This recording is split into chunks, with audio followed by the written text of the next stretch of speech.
حاجات برضو اللي العرايس بتبقى تايهه فيها هي البلاستيكات. بلاستيكات العروسه من اهم الحاجات، لكن بتبقى كتير قوي فيها زحمه ودوشه. تعالوا نتكلم النهارده ببساطه عن بلاستيكات العروسه ونقول لك ايه اللي بيتجاب وايه اللي ليه لازمه وايه اللي ملوش. بس قبل ما نبدا الفيديو اتمنى نعمل لايك ونعمل شير عشان خاطر الفيديو ده ينتشر وكل عروسه بتجهز تستفاد منه. واول حاجه هنتكلم فيها في البلاستيكات هي اطقم الحمام الكامله. وليه بنقول اطقم الحمام الكامله افضل من الحاجات الفرداني للحمام؟ عشان بتبقى منسقه وكمان بتبقى لايقه على بعضها وفيها كل حاجه تخص الحمام. من افضل اطقم الحمام طبعا هي الوطنيه منزل 7 ومنزل 10 ومنزل 15 ومنزل 35. ايه الفرق ما بينهم وايه افضلهم؟ هنبدا بالسبعه، والسبعه بيبقى فيه الحاجات الاساسيه بس. بيبقى فيه 2 سبت غسيل كبار، واحد سبت غسيل للغسيل اللي مش نظيف، واحد سبت غسيل للغسيل النظيف اللي بنخرجه من الغساله وبنروح ننشره. وبعد كده بيبقى فيه باسكت، وكمان بيبقى فيه سبت للمسحوق صغير كده عشان نحط فيه المسحوق.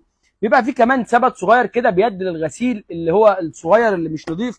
وعندنا كوبايه ممكن نحطها على الحوض ونستخدم فيها اي حاجه، وكمان في الفرشه بتاعت التواليت ممكن صغيره كده. ده كده في الاساسي بتاع السبعه، فيه الاساسيات بس. طبعا العشرة بيبقى ازيد منه بحاجات بسيطه خالص، وهو مثلا عندنا الصبانه وعندنا المضخه بتاعت الصابون وعندنا كوبايه تانية بتبقى الفرشه الفرشه والمعجون بتوع الاسنان.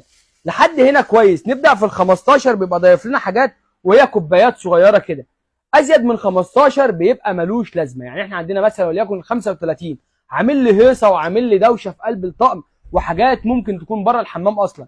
يعني هنا حاطط لي مثلا طقم توزيع بتاع مطبخ، وده ملوش اي علاقه بالحمام، بس هو حاطه عشان خاطر يكمل بيه عدد مش اكتر. زائد ان هو حاطط لي طقم شماعات و6 شماعات عامل لي بيهم عدد، برضه هم دولت ما يخصوش الحمام، بس هو عامل عدد وخلاص.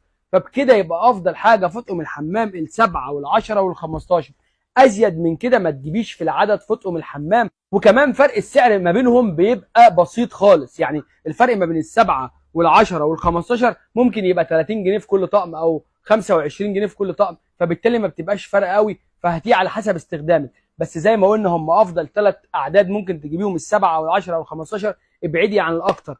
وكده خلصنا اطقم الحمام. تعالوا نشوف اللي بعده. وتاني حاجه معانا في البلاستيكات هي الزبالات. الزبالات مهمه جدا واختيارها اهم منها. يعني عندنا مثلا الزباله رقم 3 او المقاس دايما اللي هو بيبقى رقم 3، ده بيبقى مناسب قوي للمطابخ عشان حجمه كويس، وكمان لازم نجيبه بغطا وكمان نحط فيه شنطه. طب بنجيبه غطا ليه؟ عشان واحنا مش بنستخدمه بننزل الغطا عشان الريحه، لو في ريحه او في اي حاجه في الباسكت او في الزباله ما تبقاش مطلعه ريحه بره. تاني حاجه ان الزبالات مهم جدا اختيارها على حسب الديكور. يعني احنا عندنا مثلا في الديكور الرتان وفي اللي هو بالرسم، على حسب اختيارك. في الساده خالص، في الالوان، دي بيبقى على حسب اختيارك انت او الديكور اللي انت بتبقي عاملاه. اما انت لو مصممه حاجه في المطبخ اللي هي الباسكت بيخرج منها، ما ينصحش ان انت تجيبي باسكت بغطا عشان خاطر تقدر الباسكت يخش ويخرج منه تاني. اما الزبالات اللي هي رقم 2 بنجيبها دايما للريسبشن او للصاله عشان خاطر واحنا بنستخدمها نقدر نرمي فيها مثلا مناديل او نقدر نحطها والضيوف يستخدموها، وبرضه يفضل يعني ان هي تكون بغطا. اما الصغيرين خالص دول بنجيبهم لاوض الاطفال، بنجيب الصغيرين لاوض الاطفال. اما الحمام ناخد بالنا قوي ونجيب له باسكت يكون برضه بغطا، لان في ناس بتستسهل وبتيجي تقول انا عايزه الباسكت ده نحطه في الحمام. ما ينفعش نحط باسكت في الحمام من غير غطا. يعني ده مثلا ممكن نحطه في اوضه نوم، ممكن لو مش قادرين نجيب باسكت غالي نجيبه نحطه في اوضه الاطفال، مش هتفرق، اللي هي الاماكن المفتوحه او ممكن اي حد يخش فيها. لكن الحمام بنحط له باسكت بغطا عشان خاطر دايما يبقى مقفول، ما يبقاش مفتوح عشان لو حد دخل استخدم الحمام او اي حاجه تاني. اما بالنسبه للبساقط الكبيره اللي بالشكل ده، في ناس بتجيبها وتحطها قدام باب الشقه، فدي بتبقى حلوه قوي وكبيره، فبالتالي بتاخد معانا كم كبير ومش كل شويه نروح نفضيها. طبعا بنجيبها برضو بغطا عشان خاطر القطط او الحاجات ما تقعدش تلعب فيها وتطلع منها الزباله وهي على السلم فتبوظ الدنيا. دي بالنسبه للباسكتات. يلا نشوف اللي بعده. بعد كده بنخش على الشانون. طبعا احنا عندنا الشانون في منه بلاستيك وفي منه معدن وكان في منه رتان. طبعا البلاستيك اهم حاجه فيه، وعشان هنحط فيه خضار لازم نجيبه بلاستيك يكون بي 5 عشان خاطر يبقى صحي وما ينقلناش اي عدوى او يسبب لنا اي مشاكل بعد كده. عندنا الشانون ابو درج مقفول، ده بيفضل الناس بتجيبه تحطه في البلكونه.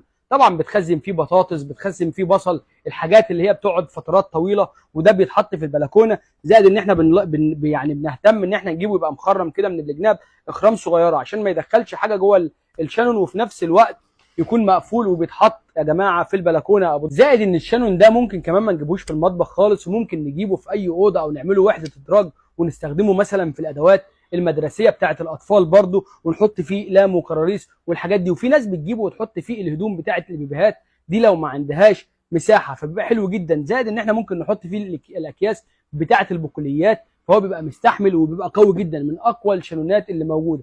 وفكره ان هو بدرج فدي فكره مريحه جدا وحلوه جدا، يعني تحس ان مساحته جواه، فدي حاجه حلوه قوي وحاجه مريحه قوي بالنسبه للشانون. اما بالنسبه اللي عندنا الشانون اللي بيبقى مفتوح بالشكل ده، في منه موديلين، الموديل ده والموديل ده بيبقى مفتوح ليه عين كده صغيره بنقدر نحط فيها الخضار، ده بنحطه عادي جدا في المطبخ، وكمان ممكن نستخدمه ونغسله بالميه لو ما فيهوش خضار، بيبقى مفتوح وسهل جدا. بنحط فيه مثلا اكياس مكرونه، بنحط فيه طماطم، بنحط فيه الحاجات اللي هي بتبقى سهله الخروج، وكمان بيبقى مكشوف ومتهوي قوي عشان خاطر الحاجات ما تبصي بسرعه. وفي منه الموديل الشكل اللي تحت ده اللي بيبقى زي العلب.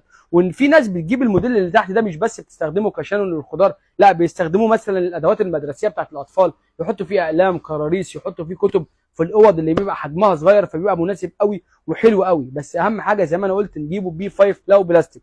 اما بالنسبه للشانون المعدن، حلو قوي وعملي قوي ومتين قوي، بس في عيب واحد ان هو بيفتح بالجنب زي ما انتم شايفينه كده، يعني بالتالي الشانون ده عايز مساحه جنبه، يعني الناس اللي تجيبه يكون عندها مساحه كويسه او مساحه متوفره، بحيث ان انت لما تحطي فيه حاجه تقدري تفتحيه بالشكل اللي انتم شايفاه ده. يعني هو بصوا احنا شايفين ان هو دلوقتي بصوا واخد بعرض تقريبا عايز له عرض 80 سم اهو، او انت ممكن بقى لو المساحه مش كبيره تفتحي لحد النص كده.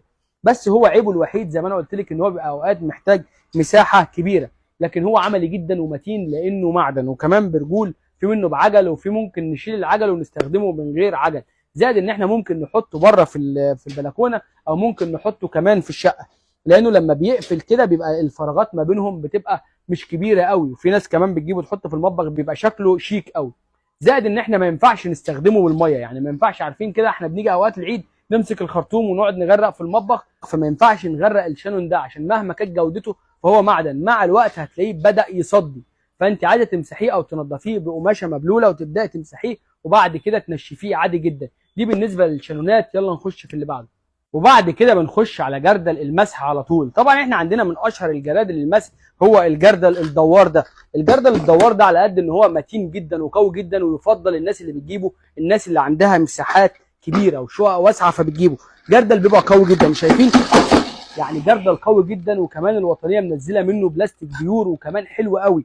زائد ان الدوار بتاعه ده بيبقى ستانلس 100%. زي ما قلت لكم الافضل ان احنا هنجيبه لو عندنا مساحه كبيره في الارضيات، لان هو احنا بنستغله في الارضيات بس، عكس الجردل الثاني اللي هو الموب اللي هو بالشكل ده.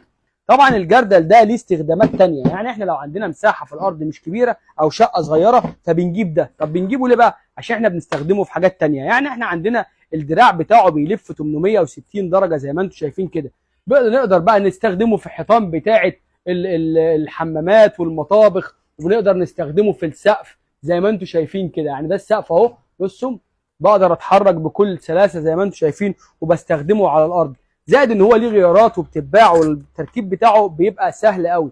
طبعا من افضل الماركات اللي موجوده فيه وانا قلت قبل كده هو الوطنيه، لان هو بضمان وكمان البلاستيك بتاعه بيور. في حاجات تانية بتبقى مستورده انا شايف ان هي بتبقى غاليه على الفاضي وخلاص، لكن الوطنيه سعره مناسب، لان تقريبا سعره بيتراوح من 550 ل 590 جنيه، فهو حلو جدا. طبعا نازل منه كذا موديل في الوطنيه، بتختلف بس في الشكل. اما الجردل ده الناس اللي بتجيبه بتبقى جايباه اضافه، اللي هو بنجيبه عشان خاطر ما نستخدمش دول كتير، او هنجيبه نمسح بيه السلم، او اللي هو الحوش بتاع البيت، مدخل البيت، فبالتالي هو حلو قوي للاستخدامات دي. ممكن نستخدمه للبلكونه في التراب الكبير عادي. لكن في ناس لو انت مش قادره وهتجيبي الجردل ده بس، انصحك ان انت تجيبي معاه واحده زي دي كده، بس تكون نظيفه وتكون كويسه عشان خاطر نقدر نستخدمها في الحيطان وفي السقف زي ما انا قلت لكم، اللي هو في العيد بقى عايزين نغسل ونروق والسقف والحيطان والهيصه اللي احنا بنعملها دي، فهاتيلك واحده زي دي مع الجردل ده لو انت هتجيبي الجردل ده بس. ادي كده الفرق ما بين الثلاثه. بعد كده نشوف اللي بعد كده. واخر حاجه بنخش على رفايع البلاستيكات. طبعا دي بتبقى اكبر متاهه، بس احنا بنجيب فيه اللي احنا محتاجينه بس. يعني احنا عندنا مثلا علب الثلاجه بيبقى فيه منها كل المقاسات وكل الاحجام. اهم حاجه في البلاستيكات الصغيره دي ونركز عليها قوي ان هي تكون بي 5، لان دي احنا بنحط فيها اكل بنحطها في الثلاجه، لازم يبقى مكتوب عليها الارشادات بتاعتها من تحت انها بتتحط في الفريزر، تتحط في الثلاجه، تتحط فيها اكل. طبعا في منها الشفاف اللي بالشكل ده، وفي منه اللي عليه رسم. انت بتجيبي على حسب استخدامك او حسب ما انت حابه. انا في ناس تحب اللي هو الشفاف، في ناس ما بتحبوش. زائد ان في بقى في بولات كده صغيره في الحجم اللي انتوا شايفينه ده، بتبقى حلوه قوي لنوع مثلا نحط فيه شويه اكل بايتين، شويه جبنه حادقه اللي هي طالعين في مكان فبنحط فيه شويه اكل كحافظ طعام، بس هو مش كبير، طفل صغير بنحط له كذا نوع اكل، فبيبقى حلوه قوي الحاجات دي. اما بالنسبه للبولات الصغيره دي بتبقى حلوه برضو اللي هي استخدامات، ودي لازم نجيبها عشان خاطر بنحط فيها الاكل، عشان ما ينفعش نبيته في الحل الجرانيت او التيفال لان هو بيبوظها، فبالتالي دي حلوه قوي للاستخدامات. طبعا بيبقى في عندنا العلب اللي زي كده اللي انتم شايفينها، العلب دي بتبقى حلوه قوي للبقوليات، بتبقى حلوه قوي للنشا، للدقيق، للحاجات اللي احنا بنحطها في المطبخ، وكمان في مصافي لغسل الخضار. طبعا العلب دي بيبقى في منها احجامها، والمصافي دي كمان بيبقى في منها احجامها ومدور ومربع. شايفين؟ بص تعالوا هنا مثلا، حتى العلب اللي هي اللي زي كده حفظ البقوليات اهي، حتى مرسوم عليها، يعني احنا هنحط البقوليات على حسب الحجم اللي احنا عايزينه. طبعا كل عروسه بتجيب على حسب رسمتها للمطبخ، على حسب الديكور اللي بتعمله. في عرايس بتضيف الوان، وفي عرايس بتحب الحاجات الساده بس. ما ننساش من الحاجات المهمه قوي منظمات الثلاجه. منظمات الثلاجه بقت مريحه قوي، بتحس الثلاجه شكلها مريح لعينك ولاعصابك. لما انت بترصيهم جنب بعض بتقدري تصنفي فيهم الخضار او الحاجات اللي بتحطيهم في الثلاجه، بتبقى حلوه قوي، تقدري تسحبيها وتقدري تدخليها. ممكن لو الرف عندنا عالي نحط اتنين فوق بعض. طبعا في منها الرتان، وفي منها الساده، وفي منها الشفاف، حلوه قوي ومريحه قوي. وكمان ما ننساش ان احنا واحنا بنجيب رفايع البلاستيكات دي نهتم قوي ان احنا بنجيبها تخش الميكروويف او بيبقى عليها علامه الميكروويف، فدي بتبقى حلوه قوي وكمان صحيه، وبتقدر تساعدنا ان احنا اي حاجه وهي فيها بنقوم مدخلينها الميكروويف على طول. زائد ان كمان فيهم اللي هي مصفات الرز اللي انتم شايفينها دي، يعني دي فيها ميزه حلوه قوي، دي انا حابب اختم بها الفيديو، لان هي ميزتها ايه بقى؟ على قد ما هي مصفه رز، لو انت اتخانقتي مع جوزك في قلب الشقه تقدري تقومي لابساها على طول كخوذه كده وهو بيضربك بعصايه المقشه ولا حاجه، فدي ميزه قوي حلوه قوي فيها عجباني يعني. انا على طول بستخدمها عشان لما باجي اتضرب بقوم حاططها على دماغي كده. دي بالنسبه، لا هي مصفه رز بس يا جماعه. دي بالنسبه لكل رفايع البلاستيكات. اتمنى لو انتوا استفدتوا من الفيديو الطويل ده للبلاستيكات نعمل لايك ونعمل شير، عشان خاطر عرايس كتير جدا بتبقى تايهه في الموضوع ده ومحتاجه حد يفيدها او حد ينصحها فيه. شكرا.